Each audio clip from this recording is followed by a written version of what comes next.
Good evening my dear student. আমি আবার তোমাদের সামনে হাজির হয়েছি আবার একটা নতুন টপিক নিয়ে। টপিক একই কিন্তু নতুন একটা বিষয় নিয়ে, কারেক্ট ভার্ব ফর্ম। এর আগে আমি পার্ট 1 ছেড়েছি এবং তার আগেও তোমরা পিডিএফে আমার লিঙ্ক পেয়ে যাবে, ঠিক আছে? এবং তোমরা অবশ্যই সাবস্ক্রাইব এবং লাইক করবে, আমি বেশি কথা বাড়াবো না। এর আগে যেমন ভিডিওগুলোতে আমাকে যেমন সাপোর্ট করেছো, অবশ্যই তোমরা সাপোর্ট করবে নতুন নতুন জিনিস, ঠিক আছে, দেওয়ার জন্য আমি যেন অনুপ্রেরণা পাই। ঠিক আছে, আমি শুরু করছি। তাহলে মনে রাখতে হবে ছন্দে ছন্দে, ঠিক আছে? অবশ্যই আবার বলছি রাইট এবং কারেক্ট ভার্ব ফর্ম, এখানে পার্ট 2। এর আগে আমি 1 ছেড়েছি, এটা পার্ট 2। হ্যাঁ, ঠিক আছে, ছন্দের আকারে।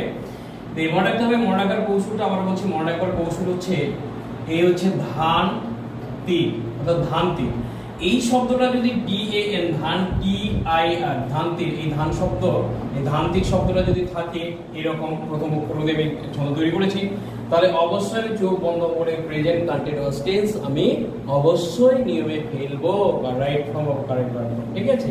10 এর তো প্রথম যে গ্রামাটিক্যাল ফাংশনের প্রথম যে গ্রামার যে থাকবে সেটা অবশ্যই যারা মাধ্যমিক দিবে তারা অবশ্যই প্রথম যে গ্রামারটা পাবে সেটাই হচ্ছে রাইট ফর্ম এবং কারেক্ট ভার্ব, ঠিক আছে? এবং উচ্চ মাধ্যমিক নতুন সিলেবাসেও গ্রামার এখন প্রত্যেকটা, ঠিক আছে, সেমিস্টার ভিত্তিক দিয়েছে 4টে সেমিস্টার, প্রত্যেকটাতেই অবশ্যই গ্রামার কম বেশি কারেক্ট ভার্ব ফর্ম এবং রাইট ভার্ব ফর্ম অবশ্যই তোমরা পাবে। তাহলে মনে রাখতে হবে প্রেজেন্ট কন্টিনিউয়াস টেন্স আমরা নিয়মটা অবশ্যই জানি। সাবজেক্ট প্লাস হচ্ছে am is are প্লাস হচ্ছে ভি প্লাস আইএনজি অবজেক্ট, আমরা জানি। এই যে আমি লিখে দিয়েছি অল্প করে। তাহলে মনে রাখতে হবে কি বসাবো, হয় am বসবে, is বসবে, না হয় are বসবে, ঠিক আছে? এবং কি অবশ্যই ভার্বের সঙ্গে কি বসবে, অবশ্যই ভার্বের সঙ্গে আইএনজি যোগ করতে হবে, ঠিক আছে?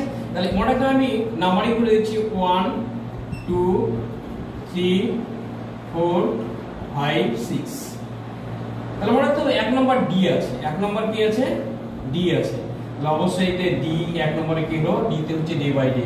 চোখ বন্ধ করে আমি বসাবো কি প্রেজেন্ট কন্টিনিউয়াস টেন্স। তাহলে দেখো 2 নম্বর হচ্ছে কি আছে, দেখবে 2 নম্বর হচ্ছে মনে রাখতে হবে এ আছে, যে এ হচ্ছে কি অবশ্যই এ তে কি হচ্ছে at present at this moment. এই দুটো শব্দ যদি থাকে কোনো সেন্টেন্সের মধ্যে কোনো কথা হবে না, ঠিক আছে? অবশ্যই 3 নম্বরে কি আছে, দেখবে 3 নম্বর হচ্ছে মনে রাখতে হবে এন আছে, এন তে কি হচ্ছে অবশ্যই 3 নম্বর 3 তে হচ্ছে নাও। আর মনে রাখতে হবে 4 নম্বর হচ্ছে টি, অর্থাৎ 4 নম্বরে টি আছে, দেখবে এই 4 নম্বরে হচ্ছে টি তে হচ্ছে মনে রাখতে হবে দা হচ্ছে মুভমেন্ট।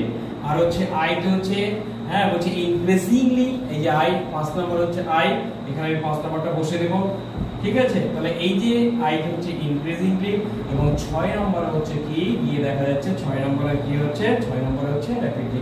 এই শব্দগুলো থাকলে অবশ্যই আমি চোখ বন্ধ করে কোনো কথা হবে না, আমি কি করব অবশ্যই আমি যার বসাবো এবং ভার্বের সঙ্গে আই যুক্ত করে দেবো প্রেজেন্ট কন্টিনিউয়াস। আমি एग्जांपल দিচ্ছি, एग्जांपल দিলে অবশ্যই তোমাদের ঠিক আছে আরো পরিষ্কার হয়ে যাবে ব্যাপারটা। তাহলে एग्जांपलটা হচ্ছে বলছে দেখো আই, এখানে আমি ড্যাশ দিয়েছি, এখানে আই, ঠিক আছে? আই, ঠিক আছে, আই ড্যাশ দিয়েছি, বলছে আই অ্যাম হ্যাঁ লিসেনিং, ওয়াজ লিসেনিং দুটো দিয়েছি, আরো থাকতে পারে, ঠিক আছে?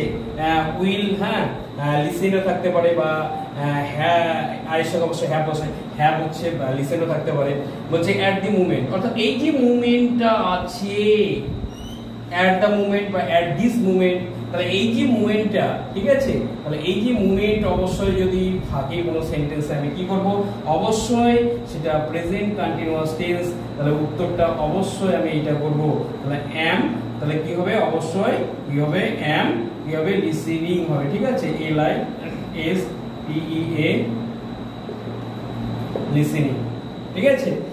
এবার কি বলেছে সি, তাহলে সি অবশ্যই কি বলেছে সি ড্যাশ ইজ রিডিং, বলছে was reading, has read a book now. আমি আবার বলছি এই যে নাও, এই নাওটা উল্লেখ থাকার কারণে সেন্টেন্সে আমি ডাইরেক্টলি কি বলবো প্রেজেন্ট কন্টিনিউয়াস টেন্স বসাবো।